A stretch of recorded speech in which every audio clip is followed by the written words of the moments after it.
রাসূল করিম সাল্লাল্লাহু আলাইহি ওয়াসাল্লামের ঘরে যেই বছর এসেছিলেন, কেউ বলতেছেন যেই বছর মা ফাতেমা দুনিয়ার বুকে তশরিফ এনেছেন ওই বছরই আমার নবী নবুয়তের এলান করেছেন। নবুয়তের বছরে আমার মা ফাতেমা দুনিয়ার বুকে কি এনেছেন? তশরিফ। আরেকটি রওয়ায়াত পাওয়া যায়, যখন খানে কাবা সংস্কার করা হচ্ছিল, খানে কাবা সংস্কার করার পরে এখানে একটা হাজরাল আসওয়াদ আছে না? হাজরাল আসওয়াদ, হাজরাল আসওয়াদ আসলে এটাকে কালো পাথর বললেও এটা ছিল হাজরাল আবিয়াত। আবিয়াত মানে কি? সাদা। হয়ে গেছে কি? কালো। কেন কালো হইল? উম্মতের গুনাহ টানতে টানতে এই সাদা পাথরটা কি হয়ে গেছে? কালো হয়ে গেছে। বলে কি হয়ে গেছে? কালো হয়ে গেছে। তো একটা জান্নাতি পাথর সে কি টানতে পারে? বুঝেন নাই?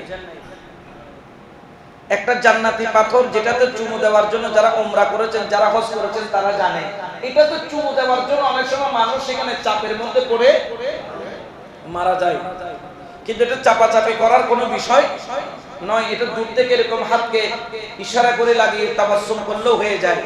কিন্তু এটা তো চুমা দেওয়ার জন্য পাগল কেন বোঝে? এটা তো চুমা দিলেই গুনাহ কি? মাফ। একজন বললেন কেন মাফ? বলেছেন জান্নাতি পাথর। তো আওলাদে রাসূলের দরবারে গেলেও আল্লাহ সগীরা গুনাহ মাফ করে দেয়, কারণ এরা হচ্ছে জান্নাতি বশর। ওনারা হচ্ছে, ওইটা হচ্ছে জান্নাতি পাথর আর এটা হচ্ছে জান্নাতি বশর, কারণ ইনাদের কানেকশন মদিনাওয়ালার সাথে। বড় করে বলেন না সুবহানাল্লাহ।